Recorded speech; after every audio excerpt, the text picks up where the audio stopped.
Kia ora te iwi, haere ake nei I te karere. Ahakoa te te piki haere tanga o te tokomaha o ngā prihimana.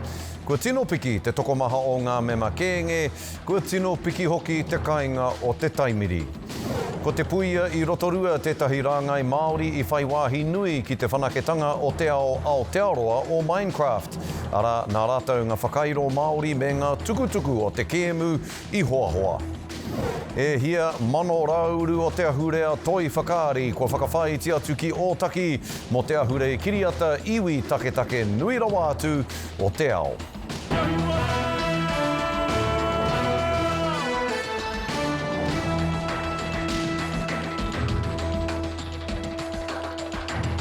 Nō reira kei ngā hekenga iho o ngai kuru matarirehu tēnā koutou katoa. Ahakoa te piki haere tanga o te tokomaha o ngā prihimana. He tokomaha tonu ngā tāngata hei kohi ake mā te kāmaratanga e te tuki ai I a rātou tā rātou oati ka piki te tokomaha o ngā prihimana mā te rimarau I tēnei tau nei. Te kaumātoru noiho ngā prihimana ho kua tāpiri hia atu ki te taupori prihimana o tēnei whenua I tēnei wā. E ngari anō ngā kēnge, kua tino piki te tokomaha o rātou, kua tino piki hoki te kāinga o te taimiri. Anei rā te roa ngā atu ia te o Kiwa McLean. He taimiri whakawairangi te pī. E piki haere ana, te horomia ona. Tino a wanga he te tuakana, nā te mea e he te tauira. E ai ki ngā whakamātautanga I te waipara. Kua tārua tia te kaipi I te whiturau kiro karamu I te tau 2023 ki te 1,000,000 I te tau kāhori. Hei tā ngā prihimana, he whitu te kaumārua miriona horopeta tōna hāngai. Mātua rā, he ngā wari ake te utu. E hara he mea hau, engari wanga tonu ki a hau, te motu whānui, nā te mea ke te piki ake, te mahia o etahi ngā tangata hei kai o te meth. O Huarere kauana, ngā kairanga hau taimiri. For a long time, for many decades, we got our methamphetamine predominantly from Southeast Asia, the Thailand Golden Triangle. But now there's much more competition from North America and Central America. Kei mua hoki te take nei I te aroaro o te Premier. It is really concerning and worrying. I think there's three things we need to do. One is we need to defend our borders much better. Job number two is we have to disrupt distribution in New Zealand. But the third thing is we need to do a better job of supporting our addicts as well. Me te ahakua tohua ia nei minita toru, kia Wāhanga tia, he Ōtaki. And they will go away as a sprint team. They've already met last night, and I'll let them run through their process. E ai kia reipa kua taka I te kāwanatanga te pōro. It shows business is booming for gangs in New Zealand right now. We know that methamphetamine drives violent crime. I te pikinga o te pi kei te pērā hoki te tokomaha o ngā mema kēnge, ko ni atu I te onorau mai anō I te kōwhiringa pōti, o tirā he te kaumātoru ana he ngā prihimana hou I roto tonu I taua wāra, ka mutu toru rau ngā pia kei te kura whakangungu. Got 600 more gang members, 13 new cops. Yeah, well, the recruiting's, the police are throwing everything at that. They're opening a new training facility up in Auckland. We've got a big pipeline. Koe nei te hua whai muri I ngā tāua te māngai prihimana o ngā kākāriki ki te rāngai prihimana. Like Wellington people do not want to see police officers everywhere, and for a lot of people it makes them feel less safe. Wai hoki he mea whakatōpu ngā pāti ki te urupare atu ki ngā whakapae aha pō, hei tā rātau kei tuanua atu o tā waugau. She is totally wrong, and the Greens are in la-la land on law and order. Tamitha Paul's comments were ill-informed, were unwise, in fact were stupid. It's just weird, to be honest. Karawhiti taua ana tōna no pāti hei taituara mōna. What Tamitha was expressing are the sentiments that she has heard from constituents. Māra makau ana te kite e wāke ana ngā kākāriki ki tō rātau ake pīti. Te o Kiwa McLean, te Karere. Kei te tukuna Dean Wycliffe whitu te kau mā whitu ngā tau, kia puta mai I te whare here I raro I te utu here. Hei tā te poari utu here, kāore he mōreareatanga, he whakaraerai tanga rānei o te tuku ia kia noho ki tētahi kāinga, kei reira āna kai tautoko. I whakatōmua hia tāna hui ki te poari nei, ana kua mana hoki I te roia a Wycliffe e nei kōrero. Hei tāna he tānga manawa tēnei whakatau, I te mea e kore te hapori e raru I aia. Te kauma ono rā ia e kore kai ana he porotihi nāna ki te tūkinotanga ōna e ngā kaitiaki mauhere I te whare here o Spring Hill. Kei te hohi pera ia I tēnei wā e ora haere ana, ara I te ata whāngai hia anō ōna ki te kai. Absolutely happy to report, Annette and I. It's Annette in the back seat. Annette. See, cool, calm and collected. We're really happy to report that Dean is free, whānau. Thank you to all of your help. Nā, kei te karanga te roa ia a Wycliffe, kia tukuna ngā whakāhua me ngā whitiāhua o te tūkinotanga nei, kia whitikina e te rā. E ruarau miliona tāngata ka tākaro I te Minecraft I a marama. E toru rau miliona hōtaka o taua kēmu kua hokona puta noa I te ao. Nā reira ko te Minecraft nei tētahi o ngā tākaro ātāta nui rawa atu o tēnei ao katoa. Me te aha, kātahi anō ka whakarewa hia he ao Aotearoa ki taua kēmu. Me te whakaaro rā ia ka kite te marea o tēnei ao nui I te ahurea Māori I roto I taua Wāhanga o te kēmu. Ko te Puia I rotorua tētahi rāngai Māori I whai wāhi nui ki te whanaketanga o te ao Aotearoa o Minecraft. Ara, nā rātau ngā whakairo Māori me ngā tukutuku o te kēmu I hoahoa. I kōreroa Timoti Chakiwai ki etahi o enei Māori auaha I humanea. He karanona hia e te miliona tānata. Kia tātou whenua kahurangi I tā Aotearoa whakaatu I te ahurea Māori ki te a. I kakana, I te mea e mōhio ana, koe nei pēr te maunu, e reka ai, e reka ana ki wā tātou rangatahi. E kaupapa nui mona e Māori tērā te tukuina a huatana ātāhua o te ao Māori ki te ao, mai te mautere o Kapiti. Our involvement in the game really is purely as a part of an opportunity to bring more visitors to Aotearoa through the game. And we felt pretty lucky and fortunate to be invited to take part in this kaupapa. Ki nāna wha o te Puia me nā whakairo o nā rinatoi kua whai wāhi ki tēnei kēmu. Start that journey by, showing them our whakairo rākau and our tukutuku panels and, getting them curious about it, getting them excited and wanting to know more. He mahi nui mo nā rinatoi o te Puia a nā te kai whakairo rono nui a Clive Hugo I āwhina kia kauna ai. So the process was pretty challenging, as in taking our intricate carving, our whakairo, and trying to pull that down into pixel art. So there were a lot of limitations that we needed to get through, and that was definitely the biggest one. Kia pupuri tonu te Māori o nā whakairo aha kua kairuna rorohiko. Just for me, it took a little while because it was just so hard to try and translate the essence across. So I think for about one carving to start off with, it took me about a week and a half to make sure I still captured everything that our whakairo is. Ka kitea tēnei ao e nā tānata o te ao. I te rātau noiho e koni atu I te ruarau miliona nā tānata I tākaro I te Minecraft. He hae papa nui mo te ahumahi tāpoi o Aotearoa nei. Huge increases in visitor numbers isn't the biggest thing.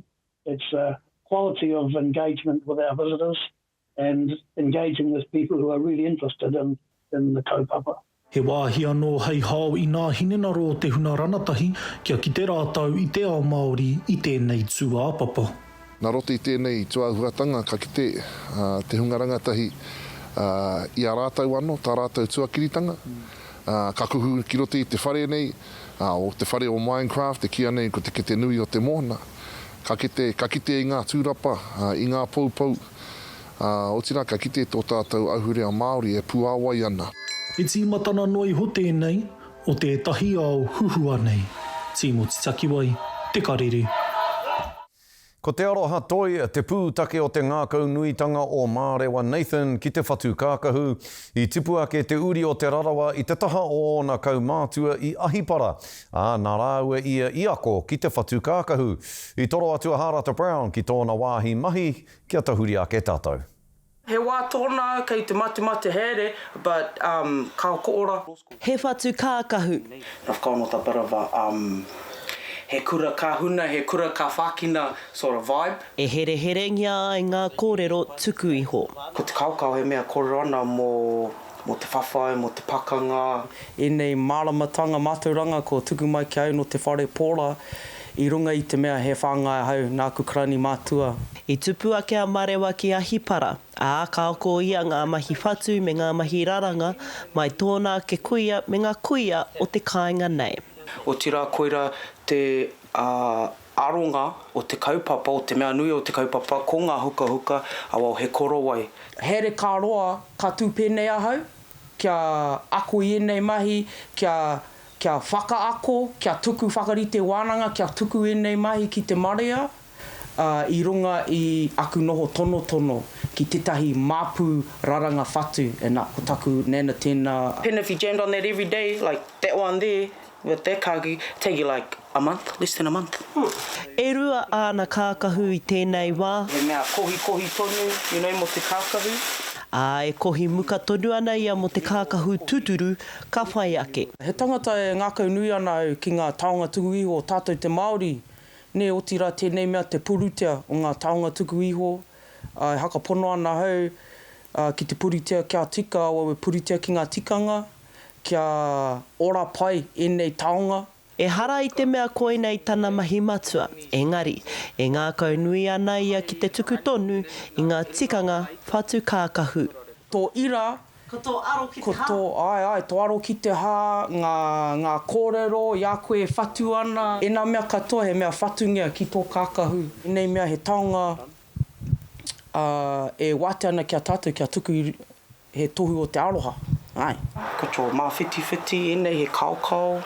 E mana ai te kōrero, whiria te tangata ka puta he oranga, whiria ngā mahi toi ka puta he tino rangatirataga. Harata Brown, te karere. Hei muri ake I ngā whakatairanga e hia mano rauru o te ahurea toi whakaari ko whakawhai atu ki Ōtaki mo te ahurea kiria te iwi take nui rawa atu o te ao.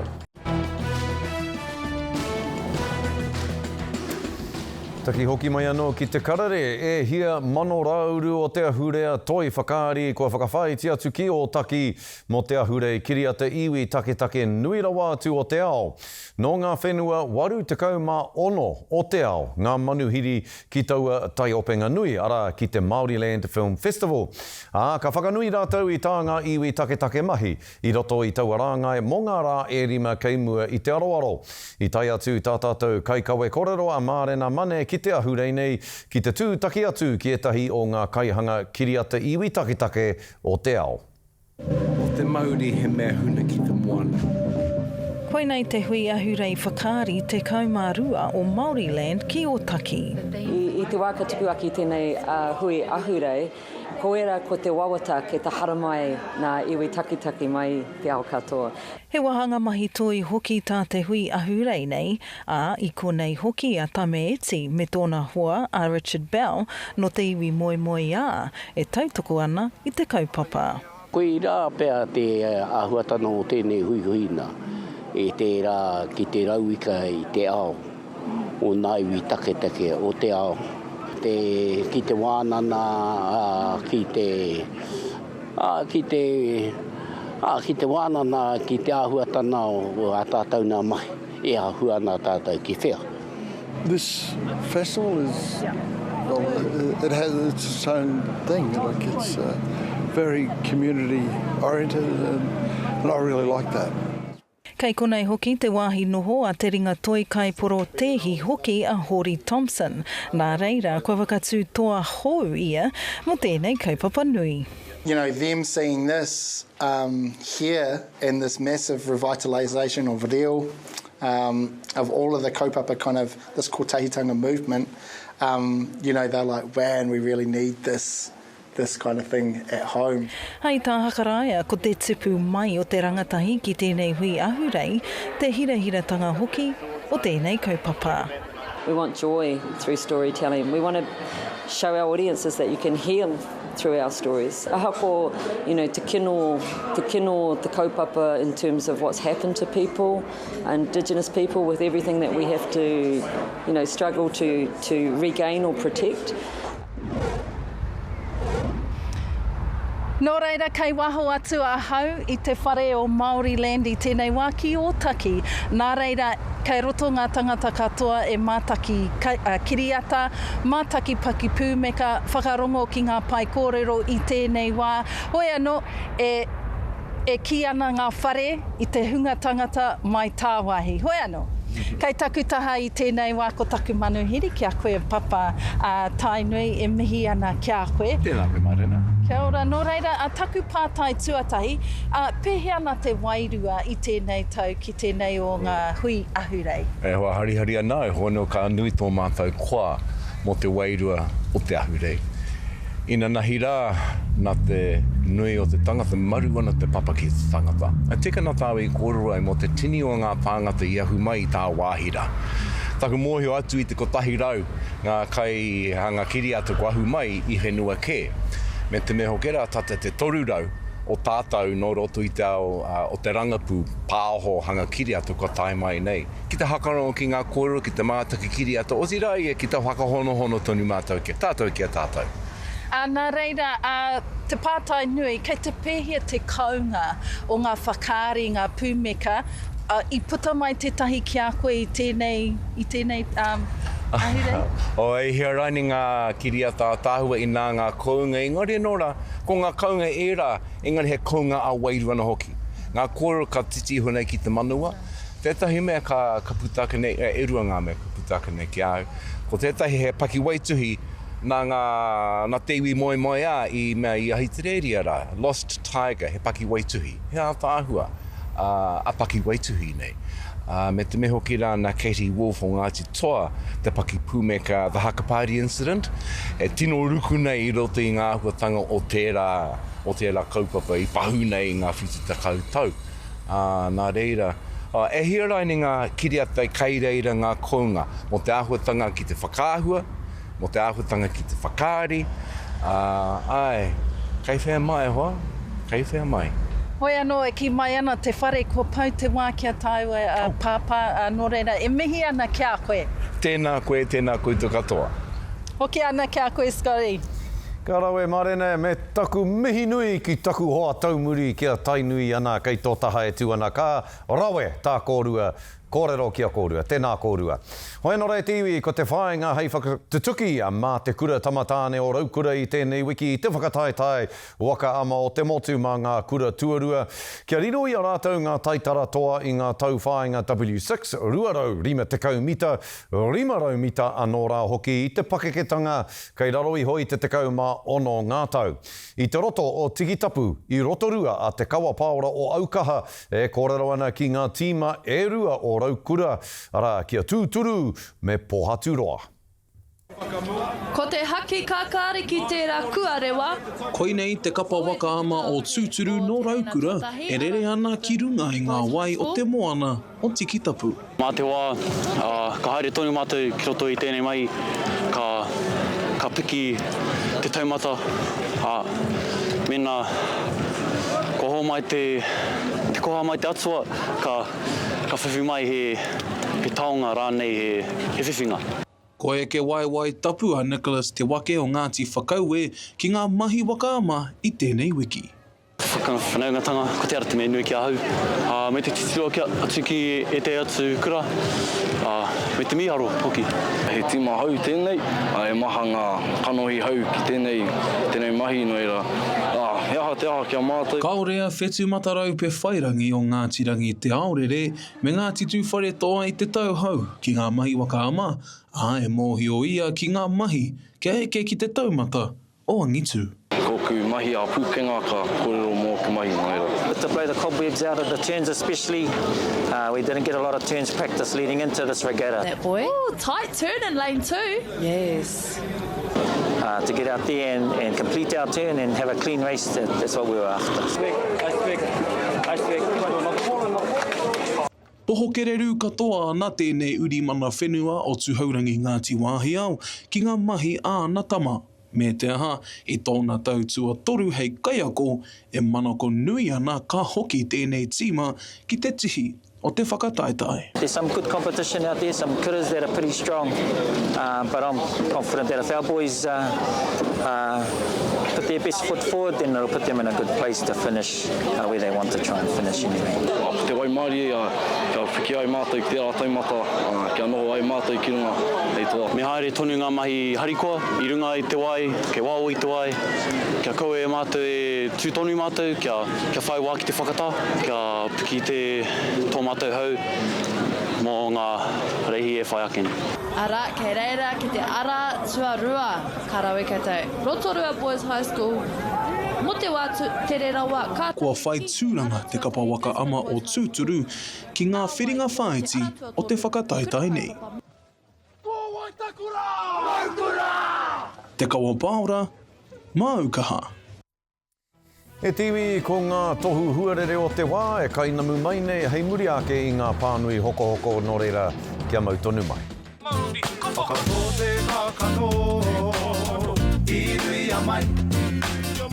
Nau mai anō e haere ake nei ko ngā tohu huarere moa popo.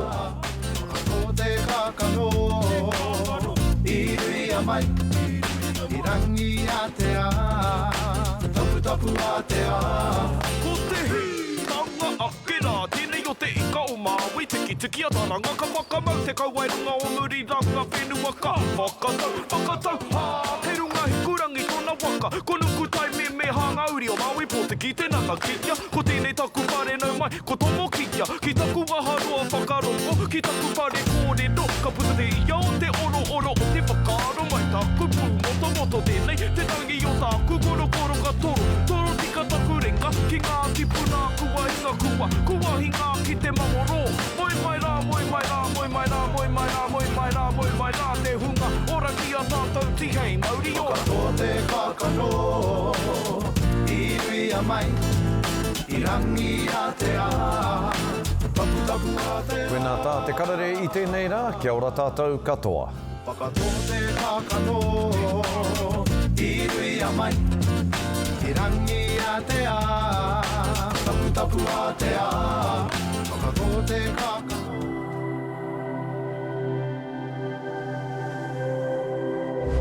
Ko te reo